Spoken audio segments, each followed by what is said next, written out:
C'est juste au moment où Allison avait besoin des filles que les filles ont arrêté de la croire. Alors qu'elle venait de revenir à Rosewood, c'est juste au moment où elle avait besoin des filles qu'elles ont arrêté de la croire pour de bon. Pour de bon, les filles se sont retournées contre elle, mais quelque chose pourrissait la ville de Rosewood, mais plus qu'autre chose, pourrissait la famille d'Allison jusqu'à l'os.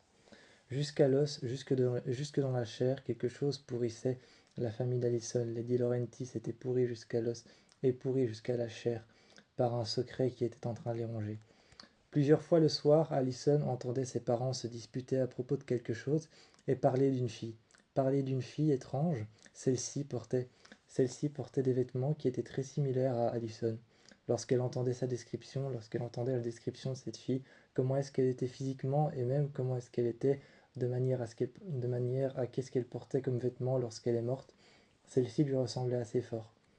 Il parlait de relations qui ne tenaient plus debout, de relations qui étaient toxiques.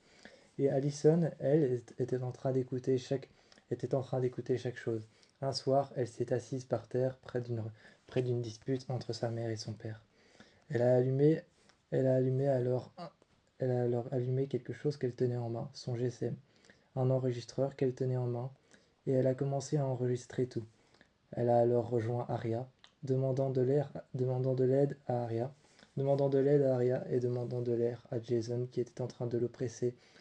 Jason qui était en train de l'oppresser de plus en plus en lui demandant des choses sur ce qu'elle faisait avec les filles, sur pourquoi est-ce qu'elle n'était jamais à la maison, pourquoi est-ce qu'elle allait vivre chez, pourquoi est-ce qu'elle cherchait souvent à aller vivre chez Emily. Elle passait son temps à harceler Emily pour pouvoir aller vivre chez elle, pour pouvoir aller dormir chez elle ou pour pouvoir à un moment simplement passer la nuit chez elle, car tous les jours ça se disputait chez elle. Mais elle avait un jour trouvé la confiance chez Arya.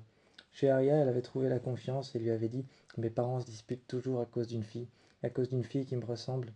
Spencer a regardé Allison en lui disant: mais tu t'es pas douté une minute que cette fille c'est peut-être toi?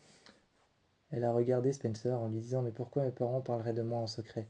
Ils savent très bien savent très bien qu'ils peuvent parler de moi, qu'ils peuvent parler de moi en ma présence, alors pourquoi feraient-ils ça en secret? Arya s'est approchée en lui disant: c'est vrai, c'est peut-être toi cette fille. Mais t'as jamais pensé avoir une sœur ou avoir quelqu'un qui fait partie de la famille et quelqu'un qui est caché? Allison a commencé à réfléchir, regardant Emily qui lui posait cette question, si jamais elle avait eu une sœur ou quelqu'un dans la famille qui avait été caché depuis sa naissance. Non, elle n'a jamais pensé à une cousine éloignée, jamais pensé à un frère éloigné, ou alors ne serait-ce qu'un potentiel membre de la famille existant qui aurait peut-être disparu. Non, jamais. Jamais, elle n'y a jamais pensé. Alors que dans, alors que dans le silo, on avait entendu parler de quelqu'un qui s'appelait Charles. Ce Charles, c'était peut-être elle, cette fille dont il parlait. Mais il n'avait pas décrit cette fille comme étant devenue ensuite un garçon, ou comme ayant passé un séjour à Radley. Il décrivait cette fille comme étant complètement normale, comme ayant un caractère fort mais une amitié toxique avec quelqu'un d'autre. Alors que les secrets continuaient à s'accumuler, dans cette maison tel un poison, personne ne savait quoi faire, mais elle passait sa nuit chez Emily. Allison ne savait quoi faire, elle se sentait dérangée chez elle. Elle se sentait dérangée chez elle jusqu'au jour où, un soir, elle est sortie de chez elle, s'est enfoncée dans la forêt. Elle s'est enfoncée dans la forêt, mais quelqu'un lui a couru après. Elle a entendu des craquements de branches, comme si on marchait sur des branches au sol qui s'étaient brisées sous le poids d'une chaussure ou sous le poids de quelqu'un. Elle s'est retournée, une ombre noire s'est cachée derrière un arbre. Elle a couru jusque chez elle, a ouvert la porte sur le jardin, et le jardin donnait tout de suite sur une tombe qui avait été posée juste dans son jardin, juste au milieu. Mais à l'intérieur, rien qu'un cercueil blanc. À l'intérieur, rien qu'un cercueil blanc et une poupée énorme, une poupée grandeur nature qui lui ressemblait. Les yeux avaient été crevés et des aiguilles avaient été enfoncées dans les yeux. Il y avait 2 mots dessus. Ne t'approche plus. Ne parle plus. Ne parle plus, ne t'approche plus. Il était juste écrit ça. Ne t'approche plus de qui et ne parle plus de qui. Ensuite, prenant juste ces 2 mots, effrayée, rentrant chez elle, reprenant ces 2 mots, elle commençait à réfléchir. Et cette petite poupée vaudou qu'elle avait trouvée bien avant qu'elle ne revienne, Cette petite poupée qu'elle avait trouvée, cette petite poupée en tissu, une petite poupée d'Halloween qu'elle avait trouvée le 31 octobre à la fête de Noël Cannes. Cette poupée qu'elle avait trouvée lorsqu'elle avait raconté une histoire terrifiante de deux jumelles et qu'elle gardait un enfant avec Anna. Anna était suspicieuse sur le fait de raconter cette histoire d'horreur et qu'ils ne devraient pas entendre ça, qu'ils allaient se faire virer par la famille qui avait engagé Anna et Allison. Allison, elle avait des comportements étranges pour montrer ce qui se passait brièvement, pour montrer brièvement à l'enfant ce qui se passait dans l'histoire. Elle avait, elle avait brandi un couteau et l'avait enfoncé dans une, l'avait enfoncé juste dans une énorme citrouille d'Halloween. Dans une énorme citrouille d'Halloween, elle avait enfoncé le couteau, l'avait brandi à deux mains. Cela avait même effrayé Anna, qui en avait parlé à Emily et qui en avait parlé à Spencer et aussi à Arya. Arya, le plus vite possible, a été la première à dire qu'elle devait sortir de chez toi, Emily, qu'elle devait partir. Mais Emily n'avait pas tardé à s'énerver sur elle. Le lendemain, en disant est-ce que je peux dormir chez toi, Emily lui a dit ça suffit, tu vas arrêter de dormir chez toi, tu vas partir, tu vas sortir de chez moi. Prenant toutes ses affaires sur le lit, elle lui a dit tu sors, tu te casses, jetant les affaires dehors, jetant les affaires dans l'escalier. Elle lui a dit tu te casses, tu te trouves un hôtel, tu dors dans ta voiture, tu fais quelque chose, tu vas chez ton frère, chez ta mère ou tu rentres chez toi. Mais t'arrêtes de dormir chez moi, t'arrêtes de nous hanter avec tes secrets. Tes secrets, ce sont tes secrets. On a chacun notre famille, on a chacun quelque chose de compliqué à gérer. Arya était en train de la regarder et de se dire trouve-toi un sous-sol, trouve-toi une maison, trouve-toi quelque chose, tu peux aller. Mais arrête de hanter la famille d'Emily. Une voiture a foncé dans son, une voiture a foncé dans son salon, elle a failli mourir, elle a failli crever. Sa mère et ses parents ont déjà assez de problèmes comme ça. Son père est parti en mission, elle ne le voit même plus et sa mère a déjà assez de problèmes à régler, a déjà assez de problèmes à régler comme ça. Elles vivent dans un hôtel, pourquoi est-ce que tu veux aller dormir chez elle? Pourquoi est-ce que tu veux empirer la situation? Allison n'essayait que d'empirer la situation. Allison n'essayait que d'empirer la situation, alors que, de son fond, de son point de vue, elle voulait simplement aller dormir chez une amie et trouver un endroit, un refuge. Mais Arya lui a dit prends tes affaires et casse-toi de chez Emily. Emily pensait exactement la même chose. Il était temps de couper les ponts. Elle s'était réunie chez Anna un soir. Elle s'était réunie chez Anna et avait dit il est temps de couper les ponts avec Allison. Alors qu'elles avaient coupé les ponts avec elle, elles s'étaient toutes rendues chez Arya. Se rendant toutes chez Arya, lorsqu'elles sont rentrées, Byron et Ella les ont accueillies. Elles les ont accueillis et ont trouvé un PC sur la chambre, sur laquelle il y avait un petit mot sur lequel il était écrit A, de la part de A. Elles ont ouvert le PC tout de suite. Arya était hésitante. Arya était hésitante et apeurée de trouver un cadeau de la part de A. Mais Emily, qui elle avait passé un bon nombre de temps avec Allison, qui s'était incrustée chez elle et qui n'avait même pas demandé la permission à Emily, elle s'était incrustée chez elle. Tout de suite, Emily dit alors ouvre-le. C'était une retranscription en direct des caméras de surveillance récemment installées juste devant la maison de Allison. Cette retranscription en direct, en plus d'une voiture de police garée devant, a été retranscrite par la voiture de police. Alors à l'intérieur, A était en train de tout surveiller et on entendait tout. On entendait tout, on voyait tout. Effectivement, cette fille ressemblait fort à Allison.